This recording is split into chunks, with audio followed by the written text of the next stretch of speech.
Hi, welcome. I'm Kelly Caraway with Kelly's Backwoods Kitchen. And I'm Karen Ross, the founder of Wellness Alaska and the creator of the probiotic jar. We want to talk a little bit today about the questions that we get about our comprehensive fermenting seminars.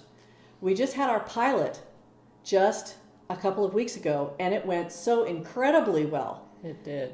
It did. We had such great feedback. The people just thought that that we did a great job, that we were very well prepared, that everything just went really smoothly. Now, we could feel some hiccups, but they did not reflect those hiccups in the feedback. We just got 5 stars from most of the participants and 4 stars from the ones that didn't give us 5. So it was so much better than I expected for a pilot. Yes.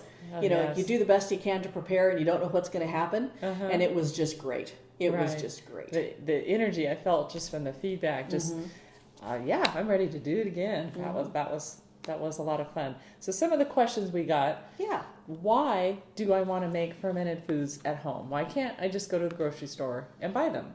We all know that anything you do at home is better than anything you buy at the store. So whether it's an organic vegetable that you grow in your own garden, or if it's a yogurt that you make at home, it's going to be vastly superior in terms of quality.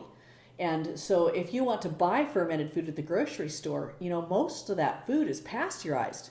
And then they add in some powdered probiotics, and that is not the same. Right. So we're going to teach you how to make optimized probiotic healing food at home. So that's the reason. So that it can actually give you the benefits it's supposed to give you. Exactly. Yeah. But do people really need a class to learn? Can't they just learn on the internet? Don't you have some videos available? What's the benefit of taking a class? Yeah, that's a good question. One of the most significant reasons you want to take our fermenting workshop is because there's so much conflicting information on the internet. If you go and Google a particular recipe, you might find 5 different ways to do it. And then what do? If you don't really understand the science behind it, then you don't know what to choose. So that's really the thing. We're going to teach you about the rules for vegetables and fruit and dairy and grain and how they're different, and why some things are just going to be salt cured and not really fermented, and other things are going to really be more of an acidic soak. And we'll get into all those things. We're going to empower you to be able to go home and not have to constantly refer back to a cookbook to know what you're doing. We teach you the process, we teach you the concepts, and then you can apply it to whatever you want to make. Yeah, so you can go home and do. And do. What are some of these health benefits we keep talking about from eating fermented foods? Well, Hippocrates said 2,500 years ago that all disease begins in the gut. And medical science continues to prove that out today.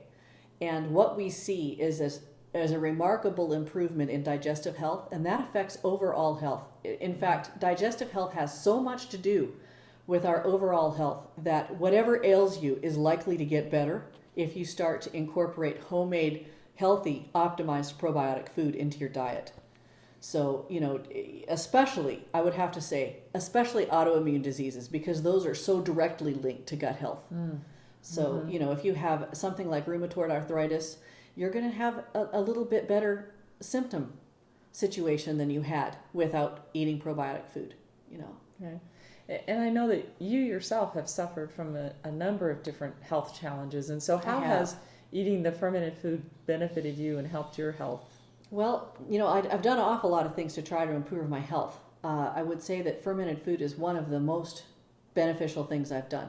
I no longer suffer from any kind of asthma or seasonal allergy issues because of how I have improved my gut health. And another thing is, we don't want to talk about the direct distress that I had with my gut. Things that I didn't want to leave my home because I had so much distress. I didn't want to be around people. You know what I'm talking about. That stuff is just cleared up. I just don't deal with it anymore. So it has just really changed the quality of my life. That's fabulous. Do we have any other great questions? We do. So tell me truthfully, people want to know, how does it taste? Well, what do you think? I tell you, I was one of those very reluctant to eat fermented foods. I never had sour foods. I didn't even like dill pickles. Okay? So that's where I started from. and I like most of the stuff now. I've done some things that I don't particularly care for, but I can say I actually enjoy most of the foods that I make, and some I still say I can tolerate them now. Yeah. But I'm still not sauerkraut, for instance. I'm just not a sauerkraut person, but I can eat it now. But as before, my gut was such a wreck. I have to say, the less you like it, the more you need it. And I was a perfect example of that. And we'll get into why that's true at the workshop. But I made a decision that I was going to choke down any revolting thing if I was going to feel better, because I was really not well. And, over time, I have gone to crave those foods because they taste good to me now, not just because they make me feel better. It's a real delayed reaction with your health. It's not like I ate sauerkraut and then I felt better the next day. It doesn't work like that. But having incorporated these foods into my life, I can tell you that 2 to 3 years later, 4 years later, I guess about 4 years later, I feel immensely better than I did 4 years ago. And that's not the only thing I've changed, because I'm constantly moving in a direction of eating real food and not fake food. So that makes a difference too. But it's just amazing to me. I now crave sauerkraut. And when I first made sauerkraut, honestly, I was afraid of it. I wouldn't eat it. I made my husband eat it. And he's from Wisconsin. And he said, "Oh, this is the best sauerkraut I've ever had. This is the real deal, honey." So that encouraged me. So I timidly tried a little bit of it, So it's been an interesting journey, which leads me to say that in our workshops, in our seminars, I'm always surprised when we hand out the samples that people give us really positive feedback about the taste. I expect people to respond the way that I did at first and to go, "Oh, really? I have to eat this if I'm going to be healthy?" That was my experience. Yeah. But that's not most people's experience. Most people are very positive and they really enjoy the flavor. And I always liked dill pickles, so dill pickles weren't an issue for me, but sauerkraut was a big issue for me. But I have to also add that ice cream, cultured ice cream tastes like ice cream. My guests will sometimes ask me, "Is this cultured ice cream?" Because it just tastes like regular ice cream. Because they can't believe I would serve them something that's not cultured if culturing it is reasonable. And, so that's kind of an interesting part. But, fruit leather, we make a probiotic fruit leather. We're going to teach you how to do that. And it tastes like fruit leather. In fact, it's better than fruit leather because it's homemade and it's better. It's just wonderful stuff. So, sour cream, when you culture sour cream at home, it tastes like sour cream. So that's, just to give a framework. So, you start with the things you like and you add a few things that you don't like so much and you slowly increase the spectrum of things you're willing to eat. Yeah. And that works for your kids too. It does. It does. Oh, I have to tell you about the fermented granola we're going to teach you to make. Oh, yes. This is so killer for getting rid of the garbage cereal because, even organic packaged cereals aren't good. It's just not wholesome food. But when you make a soaked, dehydrated, fermented, oat-based granola at home and dehydrate it and feed it to your kids, you can add sugar to it at the end of the ferment to sweeten it up. Good sugar, not junk sugar. And then just slowly withdraw that sugar until they're adapted to the way that it ought to be, because it's a little bit sour. I love it. We make it, and then the crumbs on the bottom of the jar, we put on our ice cream, with berry syrup. It's awesome. It's just crazy good. And we pass that out at the workshop. And you saw their responses at the workshop more than I did. And good? Yeah. Oh, people were just like, "Can I have more of that?" And we're like, "No." Exactly. We'll teach you how to make it. Go home and make it. Right. So, yeah. Yes. People's reaction to the samples, you could hear the murmurs as one half of the room would get a sample and it would be going around. I want that. Did you see anybody sneak from an already served side of the room over to the other side? No. There wasn't enough room in the room for anybody to move around like that. It was. Yeah. So. A day-long comprehensive fermenting workshop. What specifically, people want to know, what specifically are you going to teach?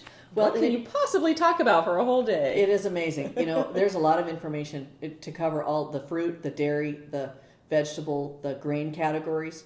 Explain the process, the science behind why it works, what it's doing, so that when they go home, they understand the process and they can move forward without being hamstrung by just a lack of knowledge. We're going to talk about the history, in the beginning of the class, and we're going to talk about gut health. We're going to talk about specifically how probiotic food impacts your gut health and the kinds of things that go sideways when you don't have them. The kinds of things that damage gut health, so that you really, because one of the things that's so important to me is that people understand why that this is living, powerful food and how it directly impacts their health. I just think that if you don't understand why, you're far less likely to go home and do it. Right. So we're going to spend a little bit of time on that. Mm-hmm. So, we're even going to show you pictures of what failed ferments look like in the workshop. So you know what they look like. We'll show you pictures of successful ferments, so that when you see some dusty looking stuff on the bottom of the jar, you're not like, wow, I wonder if that's bad. We're going to teach you all of that. So when you go home, you're going to look at it, go, nope, that's what they said it was going to look like.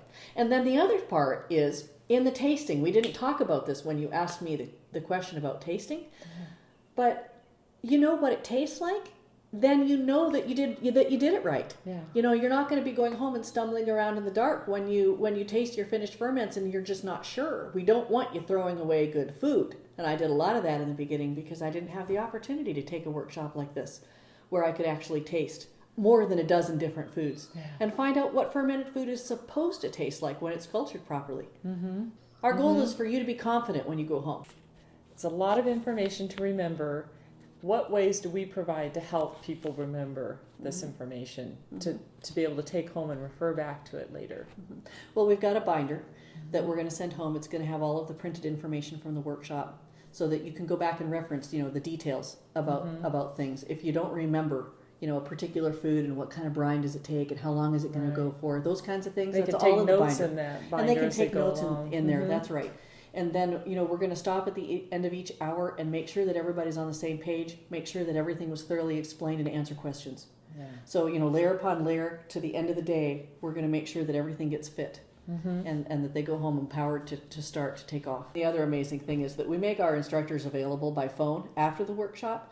And one of the wonderful things about our first pilot was we only got 2 or 3 phone calls from people asking questions after the workshop, which was a surprise. We expected to hear from more people with questions as they got going. So, that was really good. That meant that we covered the information really well. But, any questions that you have after the workshop, we'll talk to you on the phone and walk you through your questions to make sure that you can put the information to good use. Yes, because we really do want people to use this information. Oh, yes, absolutely. Mm-hmm. Will there be jars available for sale at the event? Some of the venues will make that easy for us and some of them not so much. So we're going to either have them there for purchase or we're going to have them available online with a special price.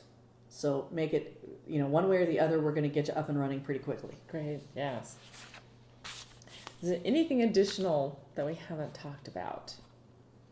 Well, we have a couple of secrets up our sleeve for the next workshops, but we've got to iron the kinks out with the venues and make sure that everything's going to work the way we hope. And we just can't talk about that stuff and make you promises we might not be able to keep, so we can't go into that stuff. But one of the things would be to ask our audience to please send us an email if you are interested in having the workshop in your area. Maybe you can help us make that happen.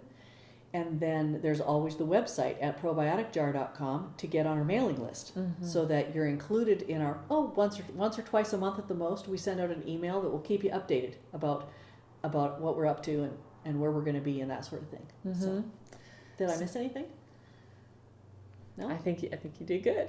Okay, well. So whether you're an experienced fermenter or just beginning, this seminar will give you such great information to get you going, keep you healthy, give you some new ideas, introduce it to your family, just a wealth of information to get you on the road to better health with fermented foods.